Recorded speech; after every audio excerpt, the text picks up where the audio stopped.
Olá, sejam bem-vindos. Este é o Tema Direito, programa do curso de Direito da Universidade Franciscana. Você pode, claro, contribuir com a pauta do programa enviando e-mail para direito@ufn.edu.br. Na medida do possível, nós atenderemos a sua solicitação. Confesso que temos recebido vários e-mails com sugestões de pautas, convidados, tudo relacionado ao mundo jurídico. Este é o foco desse programa, que está na sua 8ª temporada. Tem o objetivo de levar até você esclarecimentos, dúvidas, enfrentamentos, tudo relacionado ao mundo jurídico, como sempre faço questão de referir. O programa esse que está na sua 8ª temporada, então registre-se novamente, né? Rumando a 9ª temporada, e hoje convidei a advogada, juíza leiga, Anaís Finger, egressa aqui do curso de Direito da Universidade Franciscana. Seja bem-vinda. Muito obrigada, professor Cristiano. É uma honra para mim retornar à casa que me formou. E é um grande prazer estar aqui, então, com os nossos telespectadores para tratar de assuntos que são tão relevantes no mundo jurídico. Sabe que eu tenho prazer sempre de entrevistar o egresso, né? Porque ele é a representatividade daquilo que se faz aqui nesse curso há 23 anos já, né? Um curso extremamente premiado, com selo AB Recomenda, avaliação máxima no Ministério da Educação, ENAD, né? A gente está quase alcançando aí a meta, que é a nota máxima, então realmente esse é um curso muito premiado ao longo da sua história, e isso obviamente passa diretamente pelo que vocês fazem, inclusive depois que vocês saem daqui. Né? E tu é um exemplo disso, porque se tu for explicar para o nosso telespectador agora tudo que tu faz aqui, tu já me contava antes da gente começar a gravação, é juíza leiga, é assessora lá da Procuradoria do município, é advogada, então... Olha, a gente precisa ter vontade. Em primeiro lugar, eu gosto muito de uma frase que diz o seguinte: se tem que fazer, tem que fazer. Então a gente precisa fazer aquilo que precisa ser feito. Sim. Para nos aprimorarmos e então nos tornarmos profissionais capacitados para ingressar num mercado de trabalho que está cada vez mais exigente. E não está errado em exigir cada vez mais, porque em função dessa da expansão das grandes mídias, né, a gente acaba tendo, por determinados vieses, uma desvalorização da advocacia. Certo. Então, a partir disso, nós precisamos sempre lembrar que a profissão ela exige estudo constante. E como a advocacia, na minha vida, ela não é a única função que eu ocupo, né? Eu busquei, então, formas de me aprimorar, formas de agregar conhecimento por outras formas. Assim que eu me formei, eu realizei uma pós-graduação, uma especialização na Escola Superior da Magistratura Federal em Direito Público. Assim que terminei o curso, já ingressei. Já estava aprovada na OAB antes de me formar, então foi só aguardar a emissão da carteira. Comecei a advogar. Terminei a especialização, então, com votos do meu orientador da especialização de que eu prosseguisse na carreira acadêmica, porque eu levava jeito para isso, e aí eu fiquei com aquilo na minha cabeça e pensei, eu vou tentar o mestrado na UFSM, que é um mestrado de excelência, né? E ingressei no mestrado, então foi extremamente importante. O enriquecimento acadêmico, ele vem a agregar, ele não é um conhecimento apartado daquilo que a gente vê na prática da nossa profissão, pelo contrário, ele ajuda muito a gente a construir uma visão crítica daquilo que, às vezes, parece um conhecimento engessado de lei e de jurisprudência. E, depois disso, então, passei a trabalhar como assessora de gabinete na Procuradoria-Geral do município, né, atuando bastante com a questão do direito público, extremamente relevante, e, ao lado disso, então, no juizado, como juíza leiga e como advogada no meu escritório. O direito, ele é complexo demais, né? Ele realmente, assim, é tanta coisa que compõe essa expressão direito, que acho que nem a gente que está há anos trabalhando com isso tem noção exata do que isso significa. Com toda Mas certeza. ele tem, assim, ó, é muita possibilidade, né? Veja que tu está concentrando aí 3 funções que, em tese, elas não se relacionam. Está defendendo o direito público lá na Procuradoria, né? A advocacia voltada mais para a questão do consumidor, como tu havia me explicado, lá no Juizado Especial Cível, auxiliando o magistrado, e aliás é importante registrar isso, que é totalmente legal e possível conciliar a função de juíza leiga com a prática da advocacia, só não, obviamente, no Juizado Especial, né? Sim. Mas são funções totalmente separadas essas, né? Quase que antagônicas, assim, uma coisa não tem a ver com a outra. Mas isso também revela a flexibilidade profissional, né?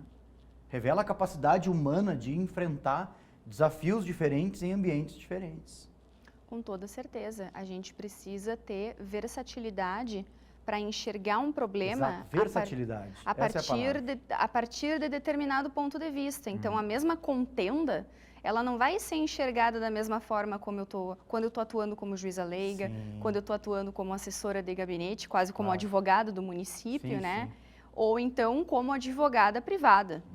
São 3 perspectivas bem diferentes de atuação e de enxergar aquele problema que veio ao mundo jurídico. Como é que tu vê hoje o juizado especial cível, para o nosso telespectador entender, o juizado de pequenas causas, aquele que até 20 salários mínimos você não precisa de advogado, né? Causa até 20 salários mínimos, você vai diretamente ao fórum, é atendido no balcão. Como é que tu vê isso? Olha, tu tá te perguntando alguém aqui, tá? Que trabalhou anos como conciliador lá no juizado especial cível, no início, né? Eu era acadêmico ainda do curso. Eu tenho um carinho especial pelo juizado especial cível por causa disso. Eu sou suspeita para falar também, porque eu também nutro um carinho muito grande pelo juizado especial cível. Eu atuo como juíza leiga realmente por gostar da função. Sim. E é muito engrandecedor para a gente, assim, nos deparar com conflitos que a gente, daqui a pouco, da perspectiva em que a gente enxerga os problemas jurídicos, a gente não consegue ter dimensão de como um problema que deságua no juizado especial cível pode ser, sim, apesar de ser uma pequena causa, ser uma grande causa para aquele postulante, Claro. para aquela parte que está postulando o Sim, seu sim. direito. E digo mais, o juizado especial cível, de certa forma, em razão da complexidade da sociedade que expandiu muito nos últimos tempos, né? O juizado especial cível, ele não pode mais ser definido como pequenas causas. Nós temos causas complexas sendo decididas no juizado especial cível. Ressalvadas, é claro, aquelas hipóteses em que, por exemplo, se demanda a necessidade de perícia, que é uma prova incabível no rito do juizado, né, no procedimento sumaríssimo, então não seria cabível com o rito. Mas nós temos causas que demandam uma dilação probatória um pouco maior que alguns anos atrás a gente não vinha. Toda causa tem a sua complexidade. Né? Não existe causa sem complexidade. Às vezes a gente se depara com um caso assim que aparentemente, até pela literatura, é algo tão, né, pode parecer superficial, mas nunca é. Sempre o caso esconde detalhes e esconde minúcias que o tornam complexo. Certamente deve vivenciar direto isso lá. Com toda certeza. E a questão da jurisprudência oscilante também é algo que faz a gente precisar pensar e estudar todo o tempo em soluções cabíveis para uniformizar o nosso entendimento e também oferecer segurança jurídica para daqui a pouco 2 pessoas postulando, talvez não pretensões idênticas, mas pretensões muito semelhantes, tenham decisões prolatadas completamente, em sentidos completamente diversos. Nós somos 13 juízes leigos. Isso. Agora nós tocamos num ponto assim que é talvez, né, a pedra de toque, assim, que é a necessidade de uma coerência decisória entre este grupo, entre o juizado especial cível a nível estadual, nacional. Né? O Código de Processo Civil está preocupado com isso. Não é à toa que ele institui o IRDR, que ele institui tantas outras coisas com essa tentativa de unificação da jurisprudência. Né? Antes era um incidente no código anterior, né? Era uma coisa até meio assim, nem se falava nisso em sala de aula, a gente não se perdia tempo com isso. Nossa, hoje, né, pensar numa jurisprudência coerente, íntegra, estável, é uma das bandeiras do Código de Processo Civil de 2015. E isso começa em dos menores aos maiores ambientes que compõem o Poder Judiciário brasileiro. Vamos pegar o exemplo do juizado especial cível. É óbvio que tem que ter coerência e integridade à lei. Claro, e a figura dos precedentes assumiu uma relevância extrema nesse sentido nos últimos tempos. Por mais que não se concorde. Tu não pode dizer uma coisa e o teu colega lá dizer outra sobre o mesmo caso. Está errado se isso acontecer. Mas, infelizmente, isso existe, né? Existe. Claro que nós passamos, né, todo o parecer de sentença, ele é submetido à homologação de um juiz presidente. a um gabinete que acaba analisando, então, aquele parecer e vê se ele está em Sim. condições de ser homologado, de ser publicado, de ser convertido em sentença para aquele caso. Mas é do humano falhar. Lógico. E daqui a pouco se Não é só esquecer... questão, não é uma falha intencional. A linguagem é indeterminada. A compreensão de uma pessoa a respeito... Por isso que as pessoas se perguntam, né? Pô, mas por que eu obtive tal decisão e o outro, em relação a um caso muito parecido, obteve outro? Isso passa pela indeterminabilidade da linguagem, que é um assunto, assim, quase que velado dentro do mundo jurídico. Com toda certeza. E da própria atualização também. Vejamos o exemplo, se tornou muito comum o ajuizamento de ação por parte de consumidores que estão irresignados com a questão do celular, de um celular, que eu não vou mencionar a marca aqui, ser vendido sem o seu adaptador de energia, sem o seu carregador. Certo. E as pessoas buscam o judiciário, então, sustentando a tese da venda casada, que é uma tese ventilada lá no Código de Defesa do Consumidor, também construída pela doutrina, e com base nisso, então, eles postulam o quê? Ou a entrega do carregador, ou então a indenização por valor equivalente. Certo. A jurisprudência está se degladiando, tentando encontrar uma solução uniforme para isso.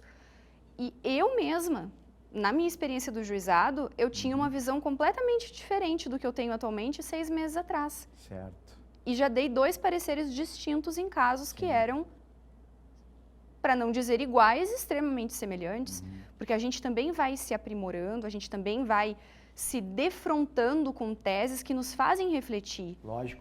Pois é, mas aí a necessidade do estabelecimento de um padrão decisório a respeito disso. Exato. E isso é função dos tribunais superiores. Aí, no caso do juizado das turmas recursais, Das turmas recursais. que era para ter em todas as comarcas, mas não tem. Não há estrutura para isso. Mas então, sediado lá em Porto Alegre, no tribunal, então, lá é o ambiente de se estabelecer uma tese a respeito disso. Porque esse passou, inclusive, a ser um caso repetitivo para vocês.